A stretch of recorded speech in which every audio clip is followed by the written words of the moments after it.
Hi, Maeve. Hi. Hey, all right. I think. Are we back? Are we back in business? No. It's taking. Hey, we're live, pal. We are. Are we live? Let's get on. Maeve. Still. I'm assuming so, Mara. because the thing above said we were live. Okay. It's been so long. It has been. It's been a bit. It's been a long time. All right. Oh, I think we have to wait for that. Should I go for it? If I can. What? Hello. I've. If someone's there. Okay, someone's watching us. Okay. I'm waiting for ads to see so I can check the Twitch to see if you guys are live. Hi, man. How are you? Good, dude. How are you doing? Yeah. There. Yeah. Yeah. I did watch a lot of spoopy movies though this spoopy season. You certainly did. No. Maeve, no. I even put mine in tears today. You did what? You did tears? Yeah, I even put mine in tears. How dare you? I didn't even get to do that. I mean, I just wrote them down. Yeah. But I didn't make a cool tear thing. I don't see it on Twitch. Are we not live on Twitch? I don't see it on Twitch for some reason.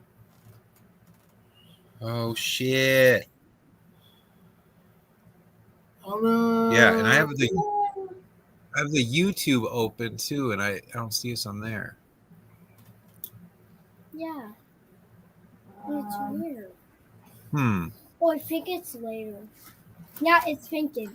So unless you need to just log into StreamYard.com and then I think because James had a picture in the chat of what that looks like. Go down. Maeve, stop. Look down. That's their thing. Oh. I found it. Okay. All right. Never mind. We found a stream of us online doing our thing. Yay!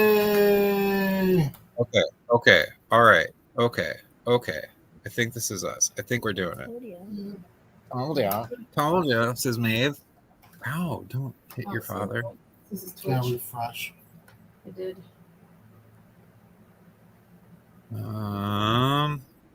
One second here. Okay. All right.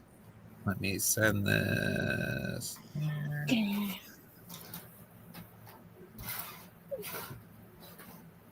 Okay. All right. Hey, folks. Sorry about all the technical difficulties we're having. I blame myself and Maeve, my daughter here. That's good because I blame you guys too. I helped you. Nah, you didn't help me at all, Maeve. Ow! Ooh, hard. Very hard. There's the real horror all along. Was. The real horror was the maze we made along the way. The real horror is always the Maves we make. The Maves we Mave. That's the real horror. But yeah, go. I tiered my flicks for the 31 and 31, which is I think I have 41 and 41 or 41 and 31 this year. Dear Lord. I did like a S tier, which should just be like Chef's Kiss, baby. Yeah. And I did an A tier, which was like flicks I really dug. Yeah. A B tier, which was like solid movies. Maybe not for everybody. C tier was like, oh, this is watchable, but not really by much. Yeah. And then F tier, like, no thank you. No thanks. Okay. Well, I didn't get a chance to do that, so as I go through mine, if you want to... Yeah, we'll just switch back and forth. I'm going to start on the bottom. Bottom? Start on the bottom, and now we're here. Okay. Something like that? I don't know. All right. Yeah, I've got 31 solid in for mine. All right, you want to start? Yeah, I'll just start. First of all, go to Extra Life and donate. It's for the children's. Just here. I will post in our comments here a link to donate. This is the only thing Bam. you're going to see me on this year. So drink it in. Yeah, drink it in. It goes down smooth. Ooh, yeah. All right. So number 1 on my list, and I'm gonna say S tier for me. This was great. Ooh. The new Toxic Avenger. Oh, Dinklage, baby. A little bit of a dink. Loved it. Loved it. The dink. Dink did not disappoint this year with this. The Dink really does. Never. I don't think there's a bad Dinklage movie out there. I really don't know if I've seen a bad Dinklage movie. You could say maybe there's some iffiness with Game of Thrones, for sure. I'll take that criticism, although I do love that series. But we're not here to talk about dragons. No. We're here to talk about Winston Goose, which is his name in this, falling into a vat of toxic mishmash and coming out looking oh so beautiful. I legit love this movie. This was such a fun ride. Very good time. You've got Elijah Wood in the mix. You've got Kevin Bacon doing his thing as the villain of the entire piece. And funny, super funny. Don't do that, Maeve. Don't do that. Very tongue-in-cheek, very good time. Really enjoyed it. Buckets of gore. Super good practical effects. Decent mix with some of the CGI they use, you could tell. But this is such a worthy companion piece, I guess you could say, to the original Toxic Avenger from Troma. You even got Uncle Lloyd showing up, which is fun. Oh, Lloyd! Just in a quick little scene. They don't follow a lot of the beats of the same one. This is kind of its own beast for the most part. I'd say the only thing that really kind of shows up, X-Men Days of Future. Ew. Rob, yeah, you're not wrong. Days of Future Past might be a bad Dink movie. Okay, all right, I'll go with that. Although there's things about that movie I do like. But yeah, also one of the not fun X-Men offerings, I'd say. But we're not talking about X-Men, although Toxie could be an X-Man. Yeah. Why not? Technically, he'd be a mutate. Definitely. Oh shit. We got James here. James! Hey, buddy. Hey, friends. I'm just adding in some locations to where we're streaming to make sure.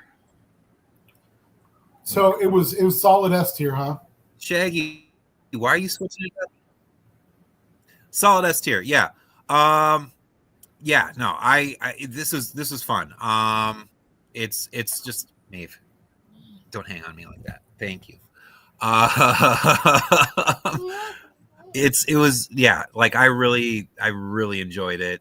The one thing it takes from the original movie is like the scene where we've got those people holding hostage in like the burger joint. But even then it I don't know, I feel like this, maybe because it's a little more of a polished offering than the original, you know, there's a little more of a sure hand behind it, I'd say, than the original. It's so good. It's so good. It's so fun. It's very aware of itself. So there's kind of a meta aspect to it with that. But yeah, I loved it. I loved it so much. Couldn't recommend it any higher. This is going to be a movie I'm definitely going to rewatch over and over again a few more times until the day I'm old and withered and shuffle off this mortal coil, because I just dug it. I dug it a lot. Dinklage does a really solid performance. although I came to find out he is not in the Toxic outfit. Actually, it's wow. a shorter stunt performer. She's really good. Her physicality is incredible. And I don't know if she and Dinklage worked anything out previous to have like kind of a tandem performance happen, but it was flawless. It was really good. You've also got I forgot to mention Jacob Tremblay in the mix. He's a very young actor. People might recognize him from like Before I Wake, which is a offering from oh my gosh, Mike Flanagan, the man. And also another Mike Flanagan joint he was in where he very brief appearance but gave a stellar performance, Dr. Sleep, as the baseball kid who was violently murdered. Yeah, he caused quite a ruckus on set with that performance. Yeah, because apparently people were, the other actors were like freaked out by how good he was. To the point where like, are you okay? And he's like, that's a rough scene. That's a rough scene in the book, and it's a super rough scene in the film. It is, especially the director's cut, which adds like 3 more minutes of him like wailing in pain and terror. But he nails it. And he's good in this. He plays the stepson of our hero Winston.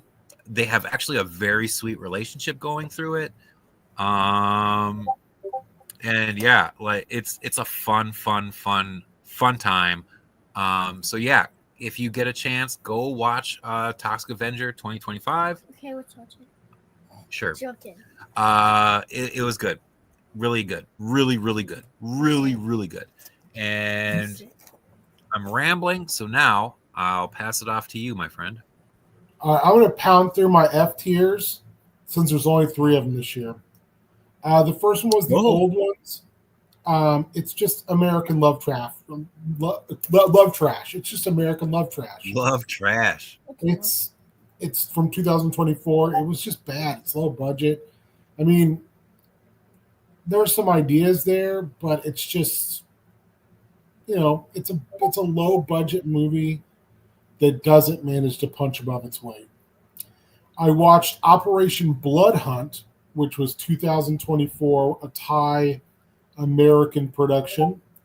This one's like a Mystery Science Theater level trash. You know it's going to be bad when your primary big ticket selling point is Quentin Rampage Jackson as the lead actor. Oh no. Yeah, it wants to be really bad, be like a mystical Dirty Dozen, and instead it's just poopy. It's just poopy. And then was it fun though? What? Was it like you said this is like a MST3K sort of offering? So was it at least that like level of bad? So bad there's fun. Oh yeah. It's you could sit and watch this with your buddies and get a huge laugh out of it because it does try to take itself very seriously, and I can't take Quentin Jackson seriously at all. And the last one was a 2022 flick called Deer Camp 86. I feel like I've heard that. Yeah, Monster was interesting. The visual of it that you get to see at the end of the flick is great. The movie is just terrible. It's like so wants to be a dude bro cabin in the woods folk horror movie, and it falls on its face miserably. It's just a try hard. The characters are annoying. Everyone's super punchable. Yeah, I was like, this sucks. So maybe for thee, but not for me. So that was my F tier, baby. Okay. All right. These next 4 I'll lump together in S tier because they totally deserve it. It's our Christopher Lee Hammer Dracula movies, Horror of Dracula, Dracula Has Risen from the Grave, Taste the Blood of Dracula, yes, and Dracula AD 1972. Christopher Lee might be the best Dracula ever. He's the best Dracula ever. He is. Yeah. For a long time, I was like, oh, it's Gary Oldman and Coppola's Bram Stoker's Dracula. But upon really sitting down again and watching these, because I had seen a few of them before, but hadn't really like absorbed them, and giving them like the chance to like really breathe and like really invest my time in them, they are stellar. He has an amazingly seductive quality to him, while also bringing that like he's got that like stage theater like actor kind of like he just inhabits the screen. He owns the screen. He's menacing. He's also really smooth though, and like you're enticed by him. So if you are a Dracula fan, if you're a vampire movie aficionado, these are some of the best you could ever hope for. Not my favorite vampire movies by far. Actually, my favorite vampire movie is on this list, further down. But because I did rewatch some older films during this 31 and 31, just revisiting them. It wasn't all fresh new stuff for me. But I do too. These movies, the Hammer Dracula films, you can't go wrong. They are perfection. Perfection. It's really pushing together. Oh my gosh! And when he wants to be like, yeah, and when Christopher Lee wants to be menacing, oh, yes, he takes it and runs with it. So when people talk about Draculas, they are classics for a reason. They might be the strongest offering. Yeah. When people talk about Draculas, I just try to, in my comparison, I just try to say, which person would I be afraid of? Like, I wouldn't be afraid of Gary Oldman, but like, I would be afraid of Christopher Lee. He's just so big, and when he turns it on, you're like, oh God. Yeah. There's just no one like him. Yeah. Oh God, like the menace he exudes is it's startling in some respects, just like oh shit, because he's very like suave. Yeah. You know, like the first time you see him, and then he just comes down the stairs, animalistic menace, and you're like, oh, you're fucked. It's no good. So, but yeah, so the Hammer Dracula films up there, S tier for me. Very good stuff. Very good stuff. C tier for me. Let me see. Bloody Axe Wound 2024. Right. So what's next for you? C tier. Did I cut out? No. Can you not hear me? Did I freeze up or something?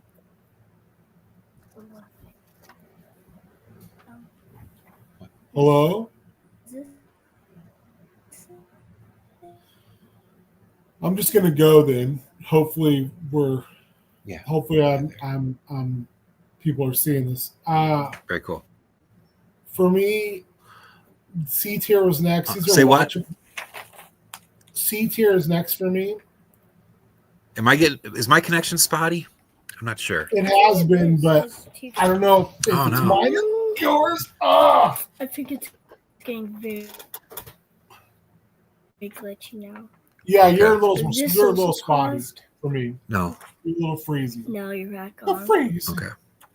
So C tier for me would be to start with Bloody Axe Wound.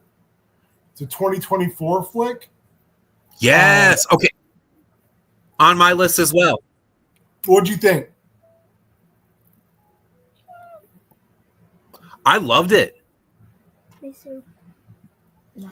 I thought Bloody Axe Wound was really good. I wanted to like it more, I really liked the lead actress. Yeah. I loved the queer love story. But it just kind of felt like it was being super silly at points that kind of killed the vibe. That ending is great, though. I think it was watchable, but I think it could have been a lot more. Okay, for me, I didn't love it. Festival of the Dead. It's the Soska sisters doing a ode to Romero. I just expect a lot more from a Soska sisters movie. Yeah. I was really disappointed in this one. It's just painfully mediocre. It was what's the premise? It's the anniversary date they celebrate every year of Night of the Living Dead because it was something that happened in this world. And another zombie outbreak happens at a festival. That's the premise. There's crappy characters. You can see where they're kind of homaging different characters together. It's just bad, though. Really? I was just like, I just expect a lot from a Soska Sisters movie, and this was just did not even come close. Okay. Frogman. I heard so many good things about this movie. It's a cryptid found footage movie. Yeah. It's like got good reviews on like Rotten Tomatoes and stuff like that. I was like, I must be missing it. Like, I just didn't see it. So I'm probably going to give it a rewatch at some point. But I just thought it was kind of boring. Yeah. It's got some body horror in it. It never really, again, it just didn't grab me. Mm-hmm. Naya Blorong, which is an Indonesian movie from 1982. If you like crazy foreign horror from the 80s, I could have put this higher up, but it's wild. It's just, the concepts are crazy. You know, it's the whole like local dude sells his soul to local demon, but he has to like kill he has to kill so many people a year to keep it, but he fails at it, and then like, it's a trip. So you're like also reading subtitles the whole way through and going, are these accurate? It's on Shudder right now. Those 80s Indonesian horror movies are all like wild. They are. I can't think of the one that's got the panalong in it with where the lady's head detaches and her guts. Like that's a Panalangan, I think, is the mythical monster. Yeah, that's her, and like aren't her like guts and stuff hanging? Yeah. Yeah, I know what you're talking about. Yeah, that's an actual monster from folklore. The Unnameable Returns, 1992. I think this might be full moon, pre-full moon, so I can't think about what the studio would be. This was a sequel, and they were really trying hard to kind of turn their version of Randolph Carter and his buddy Howard Lovecraft, these two college guys, into basically Sherlock Holmes and Watson of like Lovecraftian stuff. And the first one I think is okay. This one I was like, this was certainly on film. And the last one in my C tier is WNLF Halloween Special from 2013. This is another one where people were like, oh, you haven't seen this one? It's a found footage, like a weird little found footage movie that has almost analog horror vibes. You're watching a tape of this Halloween special from this TV station where one of the broadcasters does like a Geraldo-esque thing about a haunted house. There's a lot of build-up. Okay. And then like 15 minutes worth of crap hits the fan. The fake commercials during it are very, very bizarre and kind of fun, though. Because you're just basically watching a tape where someone taped this right off their local TV. That's the premise. Okay. It's like an old tape from the 80s. It's not terrible. It's got like a satanic panic thing going on, like religious fervor. So you're like, is this ghosts or is this Satanists or what is going on here? Then at the end you find out and you're like, oh, okay, that's fair. That was my C tier. Okay, fair. Nice. All right. Oh, okay. So my next movie down my list. This is a movie that I had seen when I was like 9. And at 9, this was the trippiest shit to watch, but it's Neil Jordan's The Company of Wolves. Yeah. As a 40-year-old, this movie fucking slaps. It's so fucking good. It's an adult fairy tale. Yeah. I don't know if I'm torn between if this is S tier or A, but it's up there. I don't think you can go wrong with either one. Yeah, it's so solid.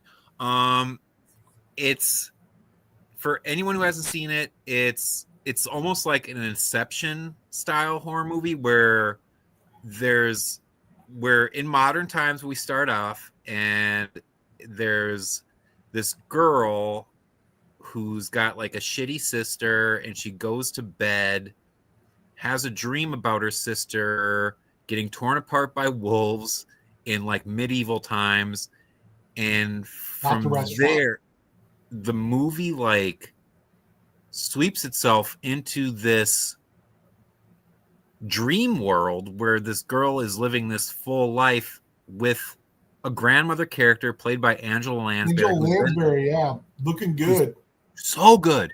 And then she's telling her all these stories that have to do with like werewolf kind of like stuff. And it's wonderful. There's a real dreamlike quality. You can tell it's shot all on these sound stages, but it's like wonderful. It's the quality is it's immaculate. The artistry of it all. You're just sucked into it. It brings out this atmosphere that you really just kind of settle and sink into, and you're just enthralled with it from there on out. And it has like some amazing, truly amazing like practical effects going for it. And I don't know why it's not mentioned more. Like when you talk, people, talk about like The Howling or like American Werewolf in London for these like 80s movies that just like knocked it out of the park with their practical transformations. But this one has a really solid one towards the end where this guy like rips his skin off to reveal like a wolf underneath. And it's I don't know, man. Okay.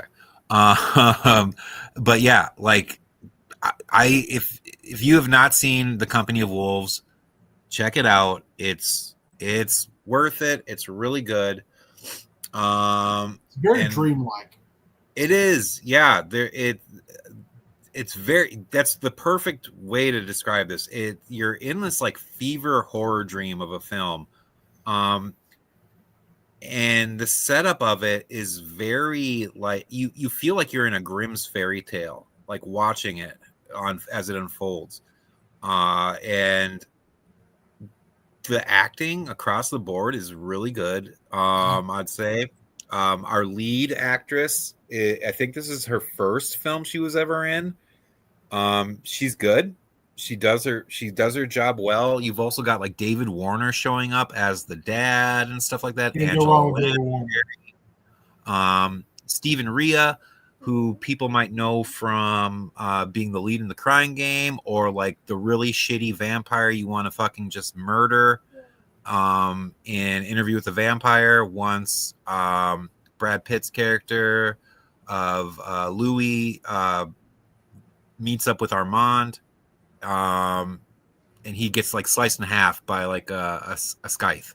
But yeah, no, like this movie, loved it. The first time I saw it, like I said, I was 9, and I don't think I was able to really comprehend like what, like I was really watching. So at the time I was just like, what is this? Like I was like, this is too weird for me. But now at this age, 40, I'm like, this is right in my wheelhouse. I loved it. I could easily see this being a stage play with how it was done. But also it works on film perfectly. So yeah, Company of Wolves, solid. Watch it. You'll love it. And if you don't, that's because there's a problem with you and you need to have that examined. So check yourself before you wreck yourself. And I'm going to jump into one more before I hand it back off to you. And that's going to be a newer offering called Restless. And I love this one. So this is a British film about this kind of put upon, I believe she's a nurse who gets a neighbor from hell next to her in these kind of like row houses. And this guy moves in and he's just partying all the time. The woman can't sleep, and all this tension builds until lines start being crossed. I don't want to give it away because it is such a new movie, but oh my God, it's so good. The actress, I can't remember what her name is. I've seen her in other stuff before. Usually she's playing kind of a cutesy little character. And in this, she is just this woman who is just pushed to the edge. And it's so satisfying. You could even maybe say this isn't like pure horror. It's maybe more of a thriller, like a psychological one. But I feel like it did its job. It had me completely invested. The neighbor is such a dick. You want to see him get his comeuppance. He totally does at the end. It's so glorious. But yeah, so Restless. Check that out. Loved it. I'd say it's A tier, not S tier, but it's definitely a primo watch. Nice. And I'll hand it back to you. Oh, by the way, Shudder just put up 3 Larry Fassender movies I've never seen. They just popped up on there yesterday. So I'm very intrigued to kind of catch up on some Fassender that I have not seen. 3 movies he directed. He's great. Yeah. He's a fantastic director, by the way. Very undersung, really I feel. Yeah, I like him as an actor too, but as a director, he does some interesting stuff. Yes. So go ahead. Go for it. No, go. Oh, I was just gonna say, I was watching The Horror Geek the other day, and Fassender showed up in one of his movies, and he's kind of the Sean Bean of horror, where if he shows up, he's gonna die. Yeah, I guess it's like, true. I watched that same one. Accurate. I can't remember what the movie was either, but yeah, he does. Oh, he was You're Next. Yeah. Oh, yes. Yeah, that's right. Yep. He dies in You're Next. Yeah. So my B tier is. My B tier and A tier are kind of robust this year. So the first one is The Bloody Baron. It's a 1972 Italian movie. It's a Mario Bava. Ooh. I did a bunch of Bava this year, and this is probably the lowest of my Bavas. It's not bad. It's a bottom Bava. A sadistic baron returns from the dead to do sadistic baron stuff. Also, as I watched a bunch of these, I realized there's definitely sadistic guy returns from the dead or sadistic guy becomes vengeful ghost theme in a lot of these Italian movies that Bava did, especially the gothic horror ones. So yeah. The J horror virus. from 2023. It's a documentary on J-horror. It's on Shudder. It was good. I don't know a lot about J-horror, so watching something that gave me some starting points, especially about the juxtaposition of those movies coming out in Asia and then being picked up very quickly by American studios, and how the best ones are the ones that stayed very, very, very true to the source material. And the further you get away from that, the worse the movies get. It was interesting. It was interesting. Yeah. I do recommend it. It doesn't overstay its welcome. It's like 96 minutes. It flies by. Okay. I wish it did a little bit more to talk about like why those movies kind of all popped at the same time. Like if there was just something in the cultural zeitgeist. Yeah. They did talk a lot about how that kind of ghostly woman, long hair, thing it's a cultural trope. So that was interesting. I think this was going to get a lot of ire, but this is just my feelings. Longlegs, 2024. I felt like by the time I got to watch it, I'd heard about how great it was from so many people and how mind-blowing it is. And I was like, this is it? What? Yeah, it was good. What? It just wasn't great. Like, I have another Osgood Perkins movie in my S tier that blew me away. Okay. This did not. It wasn't bad at all. I know what it is, too. I think I know what your S tier is. You probably do. It was amazing. I agree. I liked it, but I was like waiting for something more. Okay. I thought the premise was interesting. Mm-hmm. Nick Cage was Nick Cage in a bunch of makeup, being weird, being a weirdo, doing weird shit. To me, this was a disappointment. Okay. Whereas the next movie in my B tier, I'd heard so many bad things about, and I thoroughly enjoyed, which was Hellboy: The Crooked Man. I think you also was somebody who were just like, F this movie. I wanted more out of that one. Yeah. So we're like flipped on this, where like I thought Longlegs was like that was my jam. It was a cat's meow for you. I remember you being super excited about it. Yeah. This one you were like, butt fart. There's good things to it, but I'm sorry, go ahead. There's a lot of good things going on with The Crooked Man for me, but also it put me to sleep a few times trying to watch it. But there, like, the guy who does Hellboy in this does a great job. I'll say that. I thought he was okay. I felt like this was I liked it more than some of its parts. I thought the budget killed it. Yeah. I was like, oh man, you could tell it looked like a sci-fi movie at times. I wish they gave Tom Farrell a bit more to do. I like that character a lot because it's a riff on Manly Wade Wellman's Silver John character, and I really love those Silver John stories. It's not bad. Like, I think it's better than the David Harbour Hellboy movie. But I like that one a lot, though. Ooh.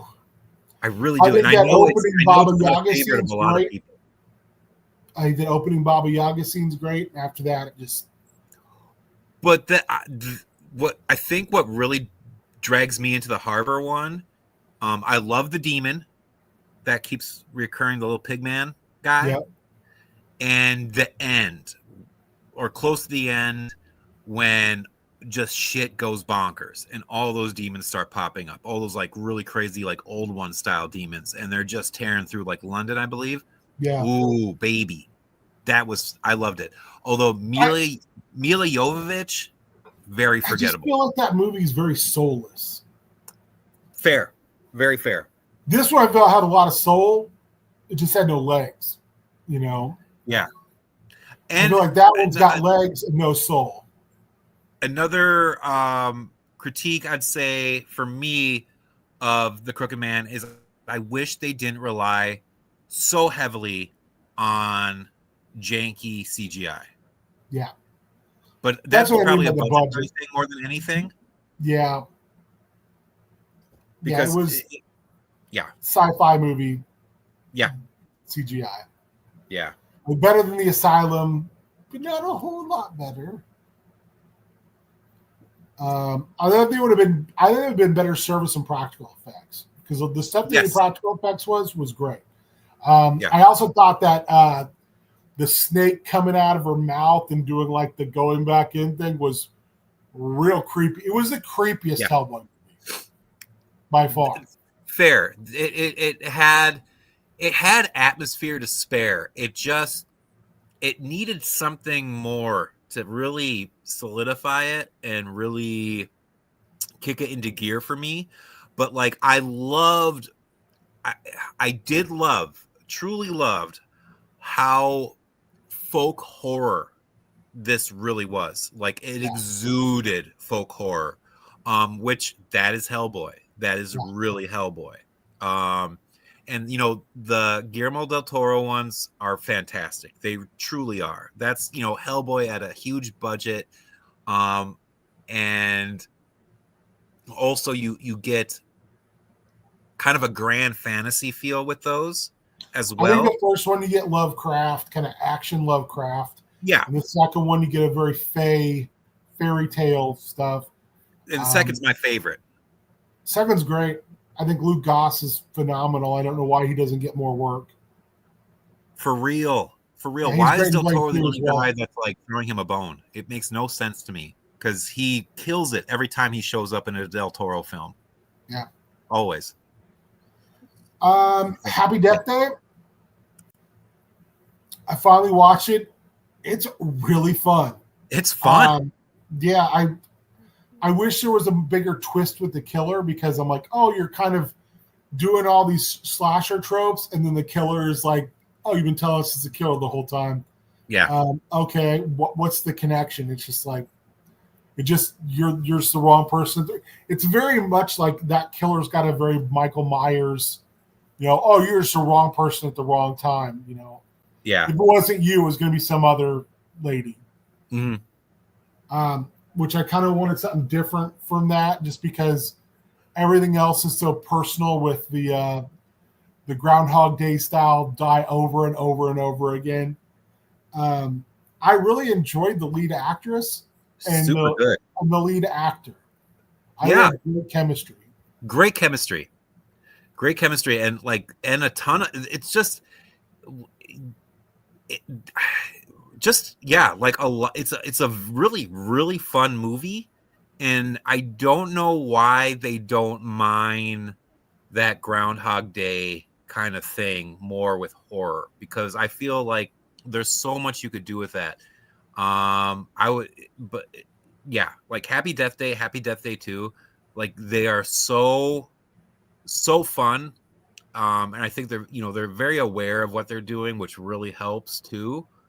And that lead actress is wonderful, but yeah, like I remember watching that first one, and when the final reveal of like the killer and everything comes through, it's kind of like, oh, okay, all right. That was my feeling too. It's like, oh, okay, yeah, okay, all right. Oh, it's such a vibe. That movie is like a whole vibe. It's fun, even though there's some crazy deaths in it. You're still like going, this is really fun. Yeah, like it's a fun horror movie. Yeah. The next one is going to be a weird one. I watched Halloween Aftermath on YouTube. Okay, yeah, I saw this pop up on our Discord, and I did get a chance to watch it. But I want to hear your thoughts on this. It's a 2025 fan film. I thought, oh, fan film. It's gonna be like 30 minutes long. Oh no, it's like 2.5 hours. Oh wow, okay. It is I really enjoyed this. It bridges the gap in Halloween movies. There's a couple little things I didn't care for as much with they do with Michael Myers, but nothing like that breaks canon or anything like that. Whatever canon you follow in Halloween. Yeah, there's so many different timelines now.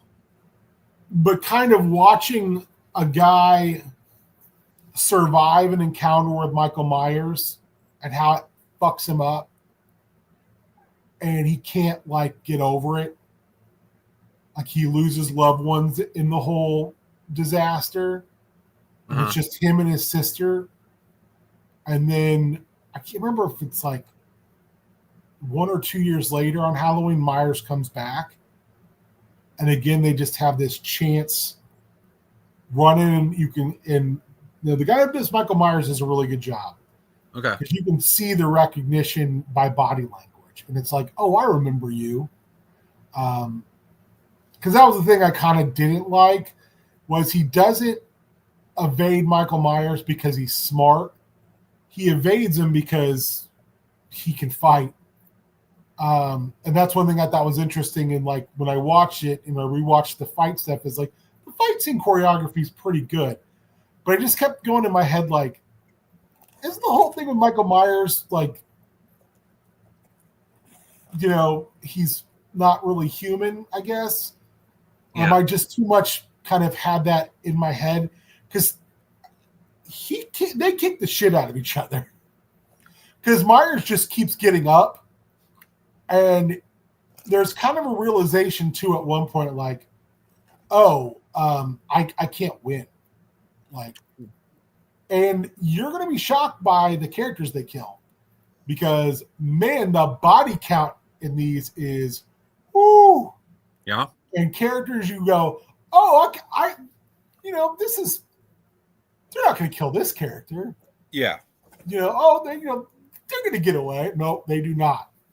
And they are dispatched in horrible fashion. It is, I very much enjoyed this. I was shocked. I found myself like enthralled. I kept waiting for me to be like, fan film. Okay. It reminded me of, to a lesser degree, the Never Hike Alone movies. I was just going to ask how it stacked up with those. The Never Hike Alone movies, I think, get in and get out real fast. I don't know if you saw, they're doing an animated flick now. What? A Jason animated flick, yeah. They've got a little thing out. It's all in black and white. Okay. Where Jason pushes an axe, like the guy's holding it back, and he gets it up against his forehead. He just pushes it. It splits the guy's head open. His eye pops out, and his head falls apart. Hell You're yeah. like, okay, I'm in. You guys know how to do Jason. I'm in. Mm-hmm. I enjoyed this, to a silly degree. Okay. I was like, this is really, really good. Like for a fan film, it's on the level, for a fan film, it's on the level of really, really, really good Star Wars fan films. Oh, okay. All right. Next up would be Dead Birds. I've heard of this. I have not watched it though. 2004. The cast is insane. Oh, really? The cast it's like got Michael Shannon in it. It's got Isaiah Washington. It's got the guy that's in all Mike Flanagan's movies now. He always plays the dad and everything. Oh, Henry Thomas? Yeah, Henry Thomas is in it. It's a Western. Oh. It's basically some soldiers pretend to be Confederate soldiers to rob a Confederate money train, basically, like just a money deposit. They hide out in this house out in the middle of nowhere, and they're gunslingers. They're deserters, but they're Michael Shannon plays a very nasty guy like he does in every movie, and I love it. And the house they are in ends up being haunted. And it's one of those things where, like, there's a reason no one goes to that house, and we find out by the end. Okay.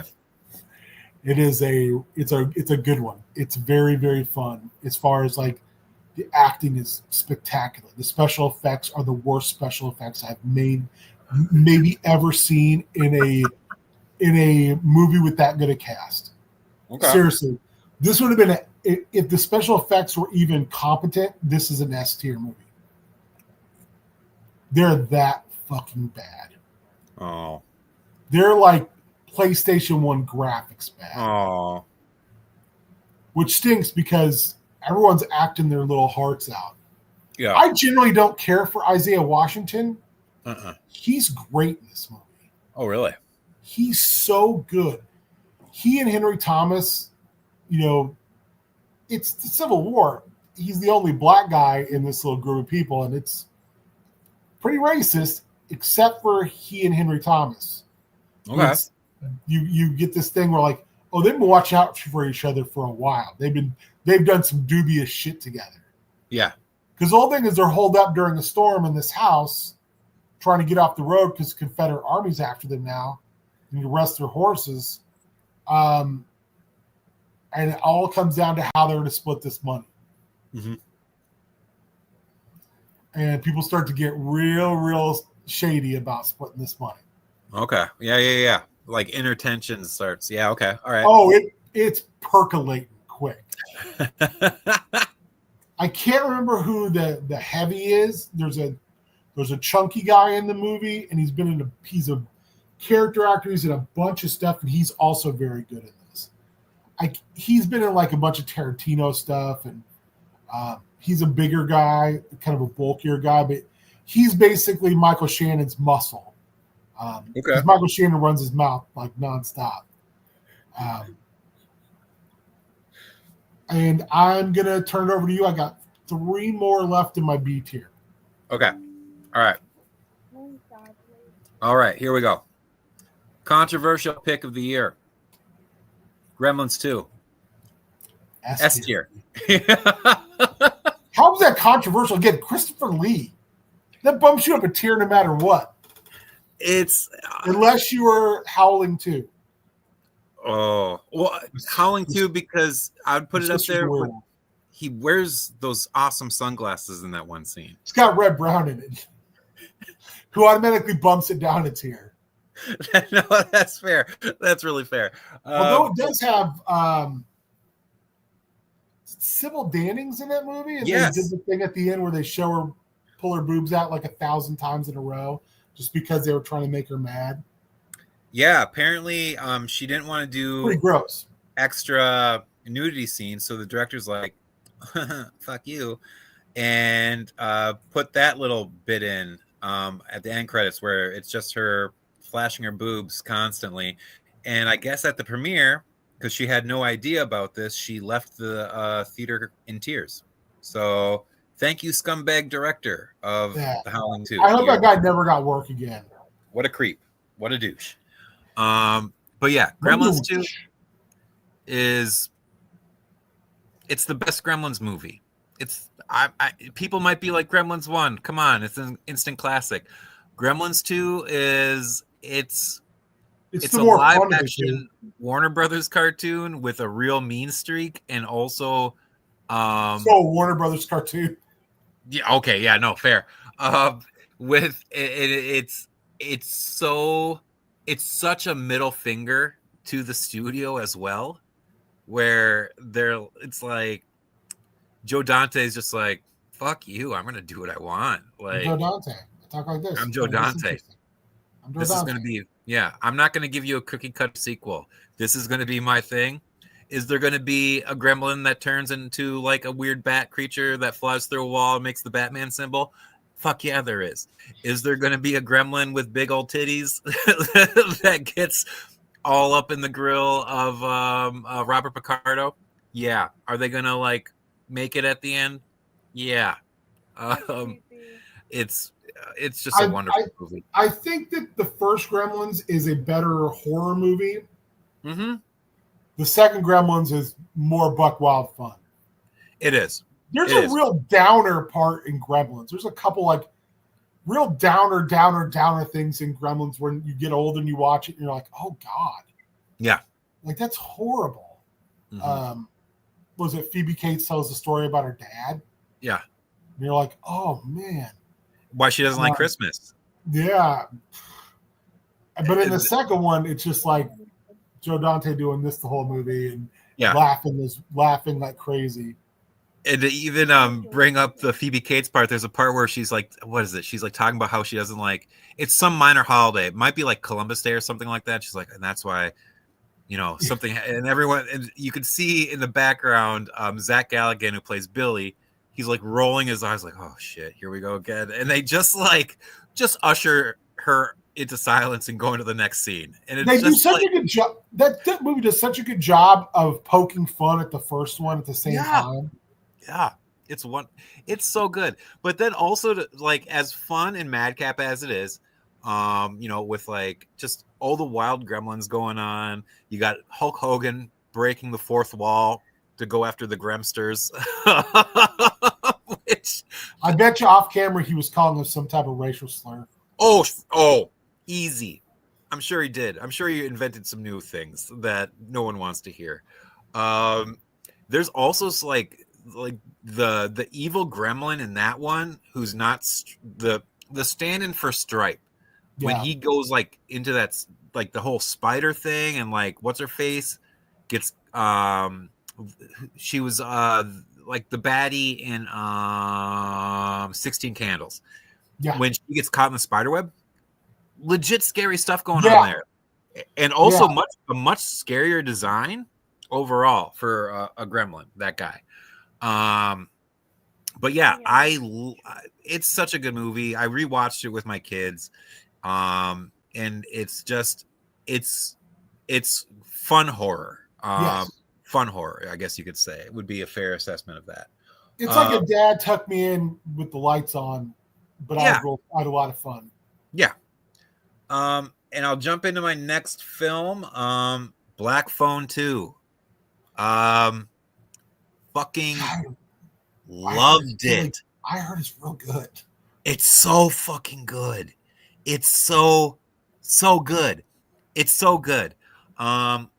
My girlfriend and I went to go see this. She's a big horror person, and it was, oh my god, it's such a different movie than the first one, and it works completely. It's so spooky and supernatural. Ethan Hawke is used sparingly, but when he does show up, it's so good. It focuses more on the sister this time around than the main actor from the first one, and it works. It just works. Like if they wanted to make the Grabber like a new Freddy Krueger type, they totally could. I would love to see more. I really do. But if they ended it at this story at this one, it'd be just a perfect cap to this entire story. But it's a completely different beast, and it just fires on all cylinders. You are just immediately sucked into this story. You see the origins of Ethan Hawke's character, the Grabber, how it ties into this broken family even more than you ever suspected, and it's just so good. It's just so good in so many unexpected ways, and I don't want to spoil anymore because it is so brand spanking new. But if you like Black Phone, I would say go watch Black Phone 2. Because it's great. It was wonderful. If not for weapons, I'd say this was my favorite horror movie of the year. It's and Ethan Hawke, my God, like, I'm just so glad that he's getting so many of these more like kind of diverse roles. Like he said, like once he turned 40, it was a blessing because like I'm getting uglier and now they won't cast me as the pretty boy anymore, and I get to do all these other more interesting things. And he really is. He's getting to like just really flex his muscles as an actor in all these interesting ways. And the way they delve into his character in this is so good. And again, used sparingly, but when he shows up, so effective. The more supernatural aspect and focus of this movie is so fun, and there's some legit, like, really creepy scenes that happen where it's just like, oh fuck, that's good, that's so ingenious. So yeah, Black Phone 2, I would put it as S tier for me personally. It was so fun, such a great experience to have in the theater. And I cannot wait to see it again and like really just like sink myself into it. It's just wonderful. It's a wonderful movie. Scott Derrickson, the guy behind the first Black Phone, Sinister, the first Doctor Strange film for Marvel. He and Robert J. Cargill. Yeah, like, just, he knows what he's doing. He knows what he's doing, and he's getting the most out of it. Also, like a shout out to Joe Hill for creating this whole burgeoning franchise. Joe Hill being the son of Stephen King, guy, writer in his own right. Yeah, what an amazing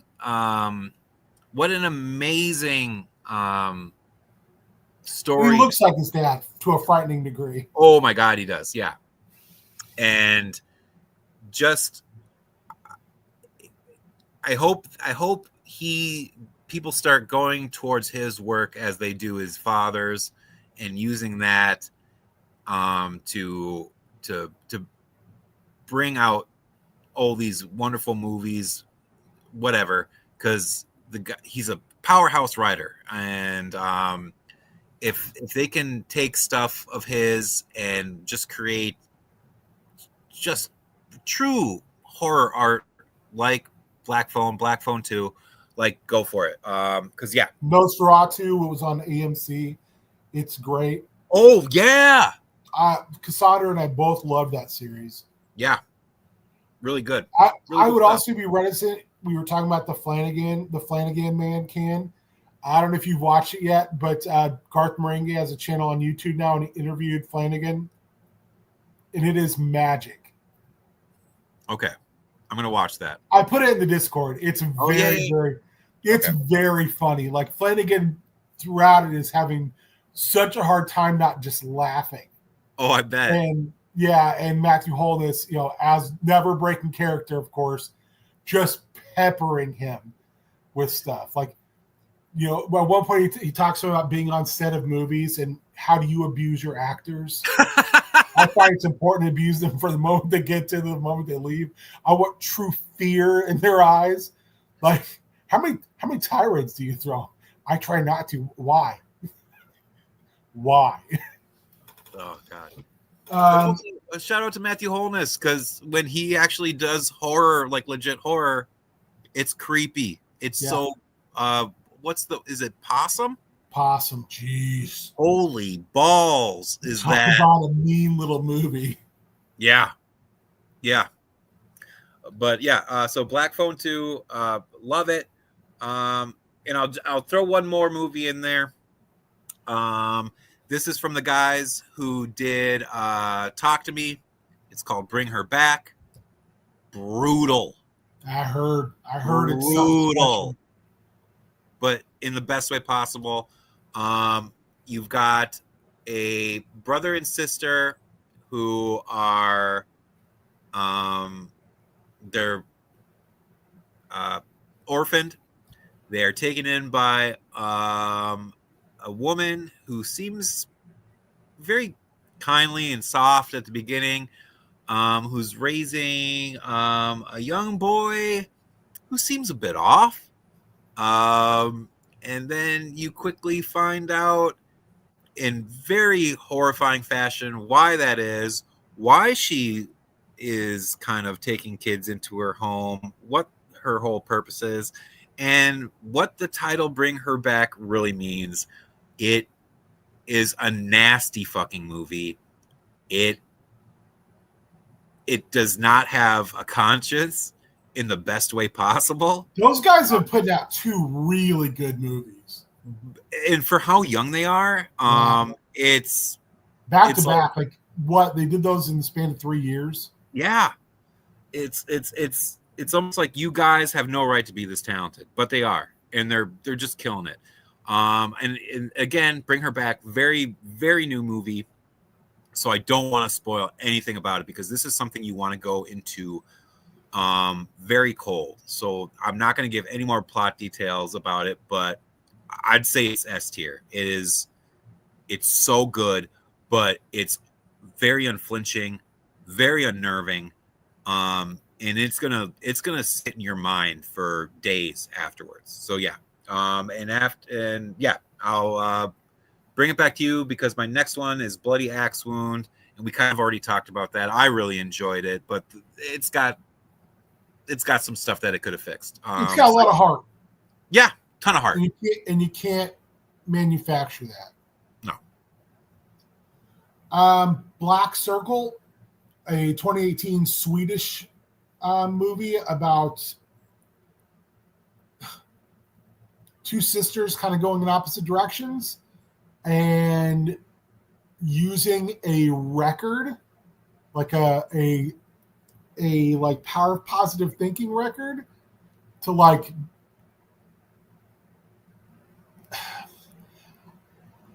all I can say is watch it. It is okay. It is the most interesting way of like doing a intellectual pseudoscience ghost movie, utilizing like a record and not really like almost like reverse possession. It's really, I won't call it slow. It's deliberate. It's deliberate. Slow burn? It's not even slow burn. It's just like you're trying to figure out where they're going. It's a very talky movie at points. Like let me tell you what's going on. But it works here because the premise is so interesting. Okay. Like I found myself just going, oh, okay. I've heard of this. Would you compare it maybe vibe-wise to like A Dark Song? No. Oh, okay. It's got a much cleaner, like more upfront. No, it's just got a much like that movie's like kind of wallows in its darkness, you know? Yeah. This is like very utilitarian in itself. It's definitely like brought to you by the countries that brought you IKEA type of like very like restrained. Like you just keep thinking like, oh, if this was an American movie, there would have been a car wreck and they just don't. Everything's very subdued, but It just continues to ramp up the creepiness, especially when you figure out what's going on. Yeah. Like, and they try to fix the situation and like what they have to do to fix it and how just, again, meticulous it has to be and all these. It's like they're doing, like I said, it's almost like an exorcism, but like so different than that. But it also requires like very like the steps have to be also that meticulous, but they're more like pseudoscientific. Like there's no religion in it at all. It is a straight up like psychic type of thing. It's fascinating. It was very, very good. I think if they didn't have to explain as much, like if it wasn't so talky in some spots, I would have liked it a little bit more. I referred to it as like an intellectual ghost story, but it's not really a ghost story. It's the beautiful thing about it is I can't do it justice by talking about it. Perfect. Next up in my B tier was from 2012, a British movie, Berberian Sound Studio. Is this with Toby Jones? Oh yeah. What a mind fuck. Yeah. Perfect word for it. I enjoyed this, but man, I'm not sure I got it. Yeah. It's just abstract and weird. And once you get into the speeding downhill train and you can't get off, and you start to go, what is happening? Is he in the movie? There's no blood in it. No. There's no murder in it that you are aware of. There's a lot of shadiness going on that feels like there's some murder going on. It's about a British sound studio guy they bring in to be the head of the sound studio in an Italian giallo movie in the late 70s. And everything seems hunky-dory when he gets there. And it slowly gets nastier and nastier as the people in the company, besides the guy who did the movie, and it's not a horror movie. This is an art movie, as he says repeatedly, way too intensely. It's just, there's a creepiness to this movie. And Toby Jones is he good in this. Yeah. Like he is the linchpin that holds this movie together, and he doesn't just hold it together. He like puts it on his shoulders. Yes. It's almost a one-man show. Yeah, it's not. I think a lot of it's because so many people around him are speaking a different language, and they're not letting him in on what's being said. Oh. And there's a mounting frustration as things go along of cultural misunderstanding. Oh. The paranoia of, am I going to be reimbursed for my flight? And all the way to the point where at one point they're just like, there was no flight. Mm-hmm. And you're like, what? Yeah. And he can't get a flight out. And it's just, it's such a weird movie. I will say this is as close to an impenetrable movie to watch as anything we watch. And it's not because of gore or subject matter, because a lot of it is just them doing even Foley work. Yeah. And just this intensity in the studio. Mm-hmm. And like all the weird stuff, kind of interpersonal stuff going on, and him being, like I said, just kind of a part, but far apart of all of it. You better be in the right state of mind to watch this, because otherwise you're not going to make it 30 minutes in. You're going to be like, what is this? Yeah. You have to be in a definite mood for it. You have to be just ready and willing and completely open for it. Yeah. Yeah. If you are looking for a horror movie, this ain't it. No. This is a psychological horror movie. And you know, you got to get on the ride, or don't even bother paying it. Yeah. My last B tier movie this year was Boar from 2016. It's Australian. It is, in the most general terms I can put it, it's Nathan Jones versus a giant boar. It's as dumb as it sounds, and I fucking loved it. Wait, Nathan Jones, the murderer of Bogger Road. Oh, no way.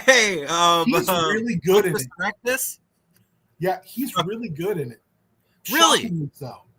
Yeah. He's like I had a baby brother, and he was perfect. Yeah, he is like a bit. He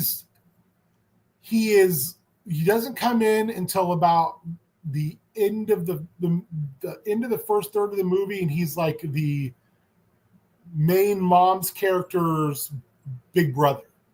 Okay. And but he's good? Yeah, he's completely I don't know why I say that with a question mark, because like he was amazing in Fury Road. Yeah. He's very scary, and then all of a sudden very personable. Like, it's the scary part is his act. Like he will say things and just go, I'm just fucking with you. You get it, right? But don't ever do that, or I will break your hips, type of thing. But he's also like super overprotective of his family, of his nieces and his niece and nephew and his sister. So yeah, when it goes down between him and a giant boar, you're just like, what is this? Hell yeah! I enjoyed What did you it. watch it on? Because I love Aussie horror. I believe it's on Tubi. Ooh, it's a big dumb monster movie. I love it. And the boar is split between practical effects and CGI, and the CG is just kind of practical stuff's really good. The nice thing is they just don't show the boar enough like close up in CGI to make it look bad. And you'll see it coming though. Oh Lord, he coming. But yeah, it's a dumb monster movie, and I very much enjoyed it. He was very charming in it because he looks like a psychopath. Yes. He is like the ultimate like mean big brother to all people who would potentially be suitors to sister and nephew or a niece. But yeah, he was very fun in it. It scratched an itch I didn't know I had. It's like I was like, this movie's so dumb, and I was like, I really liked it. I should not like this movie as much as I do. It's dumb. Yeah. Oh, by the way, I don't know if you saw Creep Tapes season 2 comes out in like so excited. 8 days. 8 days? 14th of November. I don't know if you saw the trailer. That trailer is wild. I did watch the trailer because you posted in the Discord, right? I mean, you should come over. Yeah, I'm kind of in the middle of something. I bet the police will be interested in what you're doing. Oh God! Like, is that maybe like the best ongoing series right now in horror? I was watching him talk about it. He said we're uncancelable. It costs nothing to make this. Oh, for sure. And we can keep making them as long as me and my brother and the other guys involved keep coming up with weird ideas. Yeah, people want to do it. People want to be on with this to do it because it's fun. Yeah, and I got season 1 on Blu-ray, and listening to the commentary, he's like, "Oh yeah, it's like me, my brother, and like one cameraman." It's just like, what the fuck? What? Like, and what they're able to pull off is just, God. That character is so fun. It's so fun. He is the postmodern perfect slasher. Yeah, absolutely. Oh man, so excited. That was my B tier. All right. I will go into some more of mine. My number 12 movie on my list is Good Boy. Not the Good Boy where people are wearing a dog suit, but this is a dog who sees ghosts. I heard Very that's great. good. It's really good. I don't know if it's S or A. It's between those two for sure. But it's really good. I don't want to go into specifics because it is a fresh, brand spanking new movie just recently in theaters.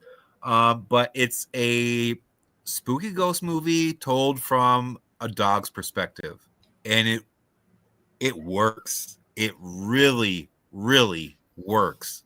Somebody I find their opinion I find their opinion very I take their opinion very highly. Was like, yeah, if you're a pet lover, this is gonna be a hard movie for you. Yeah. Oh yeah. Yeah. They're like, out of all the movies I watched this year, this is the one that got closest to breaking me. Yeah. No. Very fair. That's 100% accurate assessment. Yeah, but if you read that, hey bud, you read like it's a ghost movie and the dog is the star. It doesn't sound like it should work on paper. It doesn't sound like it should work in execution. It does 100%, and it's so fresh. It's so innovative. It needs to be seen, and like, thank God it was made because it is such a breath of fresh air for horror as a whole. Like, when you think so many things have been exhausted and you're kind of seeing just variations of the same, along comes a movie like Good Boy, and you're just like, oh, this is completely original, and I love it. So yeah, you know what? And upon saying that out loud, S tier. Let's throw it up there. It was that Nothing good. like it. Nothing else. Nothing. I can't think of anything else like it. And it was done with just expert craftsmanship across the board. My next one, 28 years later. Fucking love this one. It's turned out to be kind of a divisive movie. Yes, I really liked it. I really, really, really, really, really, really, really liked it. I want to put a ring on its finger. I liked it so much. I want to take it home so it can meet my parents. I liked it so much. I want to take it out to dinner. I want to take it out to a nice seafood dinner, but I will call it again. Unlike Dorothy Mantooth. So, like, yeah, no. The actors are all hitting it in stride. It's all so good. It evolves the story of the infected from 28 days and 28 weeks into such an interesting place. We start to see variations of the infected, which is really interesting. And just how the world has, to say it again, evolved around what is going on in this story. And then just what is a beautiful meditation on accepting death, especially when Ralph Fiennes' character comes in, and this movie is like really grabbing you. All of a sudden, the end throws in, and I'm blanking on his name right now, and I feel so bad about it, but the guy who is the main vampire in Sinners, which fucking love that movie, all of a sudden shows up at the very end, looking like, oh God, what's his face? That evil pedophile from Britain. Oh, Seville. Yes. And all of a sudden, this weird cult of Seville-looking people show up, and they start doing like Power Ranger karate shit. It just becomes like, what? Loved it. I loved it. Loved it, and I can't wait next in the series. For this whole trilogy that they're gonna do. So yeah, 28 years later, so good. I'm gonna give it an A tier, not a full S, but it was such a remedy to the series after kind of the little bit of a stumble that I thought 28 weeks later was. Not because there's anything necessarily wrong with 28 weeks later, but I don't think that they were in the same vein as 28 Days Later. It's a different movie. And this one feels like more of a direct sequel to that. It is, yeah, completely different beast. But yeah, this one was so good. We got about 20 minutes left, so I'm gonna put the hammer down. Okay, yeah. I'm in my 8 for sure. tiers. Go for it. And we're in the pre-end game now. Uzumaki 2024, black and white anime. I know it was a series, but I watched it all in one chunk. Apparently, some people didn't like it. I love it. It's great. It was creepy as hell. Yes, the art is utterly fantastic. It's such a I saw some people like didn't like it because they felt like it was too episodic, and that's the manga though. The manga's like that. Yeah, I mean, it is like a series of events about this town. Yeah, I loved it. I thought it was really good. Woodlands Dark and Days Bewitched. This is my second time watching this from 2022. It's a British documentary on folk horror. It is kind of like the documentary on folk horror. Oh, I've heard of this. No. Okay, yeah. I love it, but man, second viewing, I realized how long it is. It's like 3.5 hours. It is exhaustively expansive on what it's talking about. Mm-hmm. If you like folk horror, it's a must watch. But as someone who's rewatching it, I realized, like, man, I don't know if I need to rewatch this a third time. It's real long. Yeah. Next up would be 1952's Finnish classic, The White Reindeer. Oh, it's a must-see. Okay. It's a Criterion Collection movie. I believe it's on Tubi right now. Premise is simple. A child is born. They're said it might be cursed.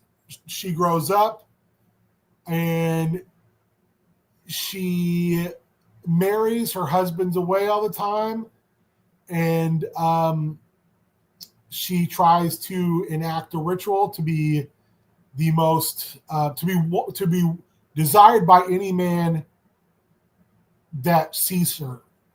And the thing she has to do is she has to kill the first thing that she sees after doing the ritual, and it's a white reindeer.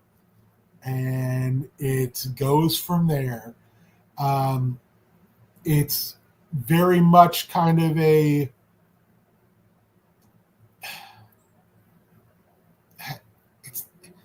it's not a lycanthrope style movie, but it's definitely like there's changing involved, and it's very like someone not being able to keep their desires under control, so they're kind of pushing it on everybody else. It's beautiful, and it's they're it's like olden times in Finland, and they're like reindeer herders, and the environment is sparse, and it's in black and white. It's really, really pretty. Okay. It gets in and gets out. It's like a 70, 80-minute movie. Okay. I highly recommend it. Waxwork, 1988, David Warner. It's trash. Video store trash. I love it. Zach Galligan, right? Yep. Playing a real dirtbag. Everybody's a dirtbag in this movie. Oh, it's yeah, awesome. fair. To me, it's a hidden gem. It's a movie I could throw on. The sequel's not bad either. No, not at all. But it's a wax museum where if you get too close to the exhibits, you get sucked in, and then you can't get out. Yep. And none of them are fun. No. Really good premise for a movie too. Huh? It's a great premise for a horror film. Yeah, and the special effects for a movie that was not a big budget movie, the little mini movies that people are in, they are good. They're real. And I can't think of the actress's name who plays the lead female actress. Oh, yeah. Who gets pulled in the Marquise de Sade thing. Yes. That's some intense stuff. Because I thought the girl who gets pulled into the vampire one is intense, and man, is it gory. And the fact they put it in an all-white room makes it way worse. But, it's just a fun movie. Yep. It's a really fun movie. Yeah, no, it's a cult classic for a reason. Yeah, yeah. Oh, yeah. Next up is 1967's The Torture Chamber of Dr. Sadism. Ooh, tell me more. West German. Christopher Lee, son. What? Loosely based, very, very, very loosely based on Poe's Pit and the Pendulum. Okay. Murderous Count from the 18th century gets brought back. By the way, it's Christopher Lee, son. Draz, what's up? And he's got to do so many sacrifices to get his immortality, and he needs that final sacrifice. Nice. So yeah, I loved it. It was so classic Christopher Lee. I got more Christopher Lee on the horizon. My top 2 tiers are littered with Lee. Next up, Lee. 1964's Hammer production of The Gorgon. Terrence Fisher, Peter Cushing, Christopher Lee. Real bad special effects. This movie should be S tier, but the Gorgon looks like ass. And I watched things where they've all talked about, like, we just couldn't figure it out. Mm-hmm. So we tried to hide it all in shadow. And it's pretty effective until you see it, and then you're like, gothic horror movie about a cursed woman. As they are. Lee and Cushing are great in it, as they always are, and Terrence Fisher was the best director at Hammer Studio. Yeah. And like, this movie would be one of the best Hammer Studio movies, period. And a lot of people say it is, but like I said, the special effects do a little knockdown for me. Okay. Red Iron Road 2023 animated anthology. Apparently, you can watch it as a series. I watched it all at once. It's only like 7 little mini episodes inside the movie. Uh-huh. The first episode inside it is the family of the Vordelak, which I'm pretty sure I've shown everybody I know on YouTube, is one of the best horror shorts I've ever seen. It's funny. It's freaky. The animation's great. The ending is one of the funniest little things I've seen in a cartoon in a long time. I loved it. I would give it A tier for that segment alone, but the rest of the segments are pretty good. Okay. There's one that's done in this real weird animated style. It's called The Undertaker. That's like it's a very, very fun little, like, they're all based on different European folk tales. Okay. Every segment. Although there's one that's been hyper updated because it's all about, like, in a future world where, like, everything is online and, like, part of the currency is, like, your clout. Okay. Like, being on things. Next up, first movie I watched of the season, rite of passage for me, going back and staring it in the eye, 1978's Magic. Anthony Hopkins is a ventriloquist who gets famous and goes nutso. Hippity hop, they all go to bed. Magic is Super fun young. until you're dead. Super young. Anthony Hopkins. Very young Anthony Hopkins. Foxy Anne Margaret. Oh.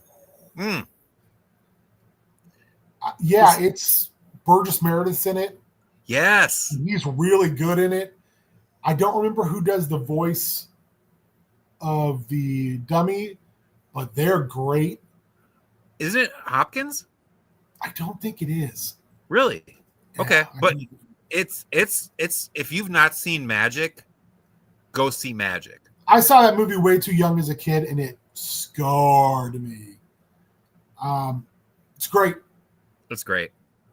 Next up, 2009 low-budget movie called Low, L-O. Oh, yeah. Okay, yeah. I've heard of this. Yeah. Guy, his love of his life disappears. He's sure she was absconded into hell with. So he makes a magic circle and he goes to hell. And it's most of the movie is just him talking to demons, different demons, while he sits in a magic circle. And they try to coax him to come out. And the demon Lo is the one he read about in the book. And he's like, where is she? Because he binds Lo, and Lo can't walk. His legs are broken. And it's a bunch of back and forth. There's a there's a musical dance number in it by a demon. It's a lot of shit talking back and forth to these demons. And then, like, every flashback is like a little scene in a play. And some people felt the twist was really obvious. I didn't. I thought it was great. Okay. I thought it's a strangely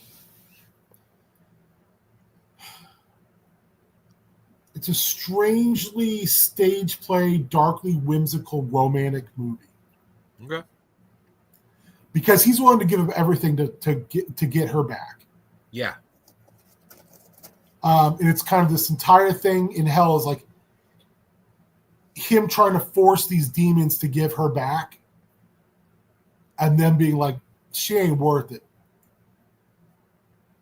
And him being like, yeah, she is. I really liked it. I was shocked how much I enjoyed it. Next up, another little dark secret I love. It's 1985's Toby Hooper's clusterfuck, Life Force. Fucking love that movie. I adore this movie. I made Doug watch this movie with me. Yeah. And he was like, I really like that movie. I was like, it's crazy. It's a crazy movie. It's great. People explode. There's like Matilda. Is it Matilda May? Matilda May is naked like 90% of the movie. Yeah. The special effects are wild. Very good. It has maybe the best like apocalyptic breakdown in the middle of a major metropolitan area ever put on film, in my opinion. Like when the outbreak hits, making out with dudes. Yeah. You know what? I thought that forever too. That's a Mandela effect. He doesn't even kiss them. They're just about to make out. Really? I was sure that they tongue boxed, but they don't. Yeah, that's what I thought. He's like, get out of me! Get out of me! And they're like, and then they break them out. Okay. Cowards. I need to do 2024's New Zealand movie, Grafted. I've heard people compare it favorably to The Substance. Oh, okay. Body horror to the max. I loved it. I thought it was great. It tackles a lot of interfamily racism, culturalism, classism. The special effects are good. You go from your main character being kind of this person you're rooting for the good reasons, and by the end you're rooting for them because everyone else sucks and they've completely gone off the rocker. Like you're like, and that the ending, the last like 30 minutes are buck wild. Yeah. It's just like, what? Next up for me, 2025's Fear Street Prom Queens. Ooh, nice. Nice. It ties to the trilogy directly. Yeah. Yep. I really enjoyed this movie. Fear Street's great. Yeah, I hope they keep making them. I thought the twist on the slasher was so good. And that last like 15 minutes is just like, mwah. It's real fun. Yeah. Again, it's just a real fun movie. Yeah, absolutely. Two more, and then I got to take a quick break. Okay. 2024's German American Cuckoo. Oh, love this movie. So fun. So good. Also, Gretchen Schaefer, the lead actress, is awesome in it. Yes. Another queer horror movie. Yeah. And Dan Stevens is a goddamn legend in this movie. Yes. Dan Stevens is good in everything he's in, but he's is great. Something else in this movie. Shout out to him for also like, yeah, I was in Downton Abbey, but you know what? I really like horror, and I'm going to do a lot of horror. Oh, like, I was Legion in Legion, by the way. Yeah. Last one in my A tier. I think I'm actually going to cruise through this and just let you finish alone. Okay. My body's just turning on me. My last A tier was Attachment. 2022 Danish movie. Another queer horror.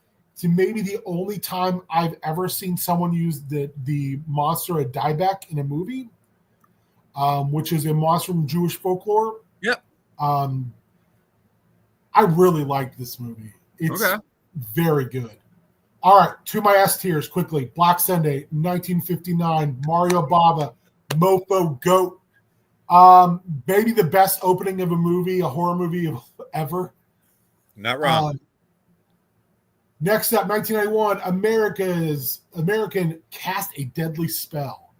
I've loved this movie since I was a kid, and it just continues to punch above its weight class. Age Fred like Ward, wine. Julianne Moore, Clancy Brown, David Warner. The world building is sick in this. Fred Ward plays H.P. Lovecraft, a hard-boiled detective in a noir world where magic is everywhere, except for he don't use magic. No. It reminds me of like a reverse. What were those books? Those urban fantasy books take place in Chicago. Dresden Files. Yes. It's like a reverse Dresden Files. Yeah. Except for it's like the 30s and, really gumshoe Hollywood. LA Confidential style stuff. Yeah. There's a couple things that did not age well, but overall, it's damn good. It's so good. 2012's John Dies the End. Yes, Is it dude. the greatest adaptation? No, I really love it. And that book's in my top 5 books of all time. Great book. Clancy Brown again. Yes. Paul Giamatti. The end of the movie with Giamatti is one of my favorite. I'm real. Yeah. I'm real. I'm real. Can you see that thing in the trunk? Jesus Christ. Soy sauce. Soy sauce, baby. 2022's Werewolf by Night. It's, to me, maybe the best thing the MCU has ever done. Oh, yes. We are on a 2-minute warning, so I'm going to finish up quick. Okay. Sorry, Colin. I'm eating up your time. You're good. Next up, 1962, Italian. Mario Bava again? Christopher Lee, BDSM, Murder Most Foul and Vengeful Ghost. It's The Whip in the Body. If you haven't seen it, it's great. It is great. I was blown away by how good this movie is. I never watched it before. Next up, 1968, George Romero classic, Night of the Living Dead. After that, 1990s remake of Night of the Living Dead. I may like the remake better. I do too. The acting, with the exception of the lead character, is better. And I can't think of the lead actor's name real quick on either movie. Tony Todd. Tony Todd's great, but I like the guy in the original a little bit more as Ben. Oh, God. I can't think of his name. But everything else about that. Dwayne Jones. Yes. Dwayne Jones is like calm, detached demeanor is so good. Uh-huh. But man, Savini he killed it. I wish he would have made more movies. For real. Last but not least for me, and I'm sorry I'm bogarting time. We got to get off. 2025's Osgood Perkins, The Monkey. Fuck yeah, dude. Hey, do you want another movie that's a metaphor for grief? Neither did I, but guess what? Do you want one with insane kills, with a crazy premise, and that you will laugh really hard at when you shouldn't be laughing? Yes. Also, Osgood Perkins as the uncle is hilarious. Oh, he's God. Hilarious. Yes. Yeah. That movie is like, this movie is like, hey, let's make a funny version of the Babadook. For real. Yeah. Oh, God. I love it. All right. I got to go for multiple reasons, and we got to get off so next crew can get on. Yeah. Surgery is on the 24th, so 17 days. We're almost out of the woods. Yeah, dude. 4 to 6 week recovery. If things go well, they don't expect it to go well, but we're going to do it anyway, and fuck it, we'll do it live. Do it live. All right. Donate to Extra Life. Yeah. I love you all, Colin. You can't see it, but I'm hugging you from afar. Big hugs. All right. Bye. Bye. I'm gonna go through a quick rundown of my stuff real quick before I jump off. Put them in the Discord too, so I know what they are. Okay. All right. Here we go. Lady in White makes me cry every time. Beautiful movie. If you've never seen Lady in White, watch Lady in White. The Uninvited. My girlfriend told me to watch this. I wish she hadn't. Strangers, Chapter 1. Why would you remake The Strangers? It's perfect as it is. Needful Things. As an adaptation, fucking sucks. But Max von Sydow is awesome on it. Weapons. Best movie I've seen all year. Seriously, best movie I've seen all year. Zach Kreger doing the Lord's work. Love you, Zach Kreger. You're great. Near Dark. Best vampire movie I've ever seen in my entire life. You've got Lance Henriksen. You've got Bill Paxton. Bill Paxton steals the show. It's a beautiful, beautiful, beautiful, beautiful movie. Before I Wake. Mike Flanagan film. You got Tom Jane in it. Other actors. It's great. Really good. About grief. It's wonderful. Watch it. The Rule of Jenny Penn. You've got what's his name? Oh my God, I'm blanking on the actor. He was in Third Rock from the Sun. John Lithgow, playing an unhinged dude who's hanging out, terrorizing people in a nursing home, and he's got a little puppet doll, and he makes people lick its asshole. What more do you need? Immaculate. This was really, really, really, really good. If you're a Catholic, it's going to hit you hard. If you're not a Catholic, it'll hit you hard too. Watch it. Oculus. Mike Flanagan joined as well. Way better than it has any need to be. Any right, it's fantastic. Watch it. Until Dawn.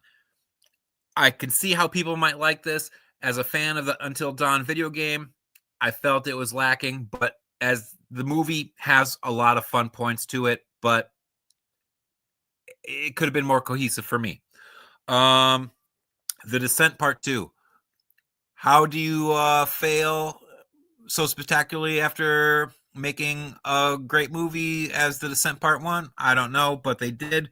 Fuck this movie. Hell House LLC 2 sucked. Hell House LLC 3 sucked. Hell House LLC 1 very good. The Strangers Chapter 2. I want to say it sucked, but I had such a good time watching this in the theater, laughing my ass off at the absurdity of it all.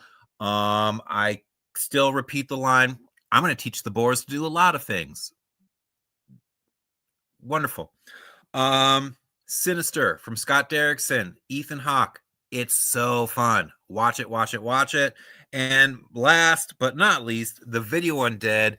It's a really cheesy, fun B movie. A lot of fun. Zombies come out of a TV. Good times. Great oldies. Cool 108. All right, everybody. That's it for me. Thank you so much for tuning in to this Spoop Troop 31 and 31. Stay tuned. We're going to be doing some Sea of Thieves. I'm going to be jumping into that if there's room for me.